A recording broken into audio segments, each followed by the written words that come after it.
So শুরুতে আমি চলে যাব আমার অনলাইন নোটপ্যাডে। এখানে আমি একটা লিস্ট করে রাখছি যে রিমোট জবের ক্ষেত্রে কী কী রিকোয়ারমেন্টস আপনার ফিল করতে হবে বা কোন কোন রিকোয়ারমেন্টস আপনার দরকার।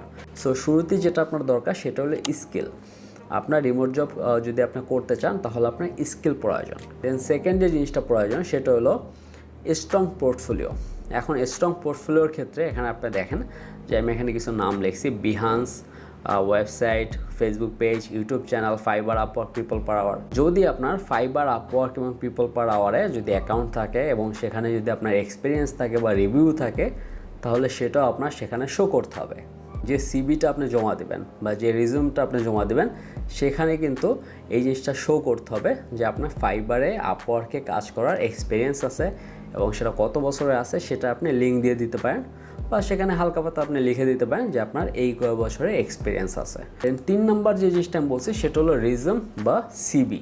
এটা তো আমরা সবসময় জানি যে আমাদের একটা রিজিউম বা সিভি দরকার। আমরা যদি কোনো জবে অ্যাপ্লাই করতে চাই তাহলে আমাদের একটা সিভি দরকার, রাইট? সো সেই সিভিটাই আপনার বানাতে হবে এবং সেটা একটু স্ট্রংভাবে বানাতে হবে, কারণ আপনি রিমোট জবের ক্ষেত্রে আপনি শুধুমাত্র যে সিভিটা সবসময় জবের ক্ষেত্রে অ্যাপ্লাই করেন সেটা কিন্তু সুইটেবল হবে না। আপনার সেই রিজিউমে এক্সট্রা কারিকুলার অ্যাক্টিভিটিস বা এক্সপিরিয়েন্স, আপনার পোর্টফোলিও সব কিছু সেখানে দিতে হবে।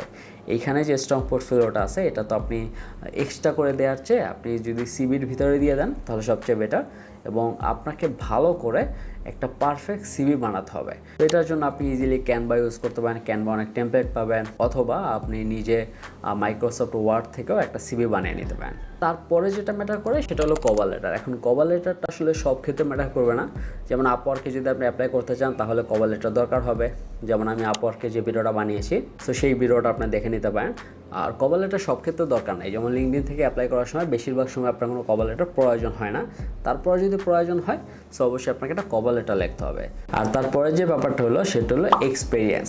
এখন এক্সপিরিয়েন্স ব্যাপারটা কি? এক্সপিরিয়েন্স তো আপনি ফাইবার, আপওয়ার্কেরটা দিবেনই, সমস্যা নেই। বাট এছাড়াও যদি আপনার আরও কোনো এক্সপিরিয়েন্স থাকে, লাইক আপনার অন্য কোনো কোম্পানিতে কাজ করার এক্সপিরিয়েন্স থাকে বা অন্য কোনো কোথাও জব করার এক্সপিরিয়েন্স থাকে বা ফ্রিল্যান্সিং করার এক্সপিরিয়েন্স থাকে, সব কিছু সেটাও আপনি এখানে শো করবেন।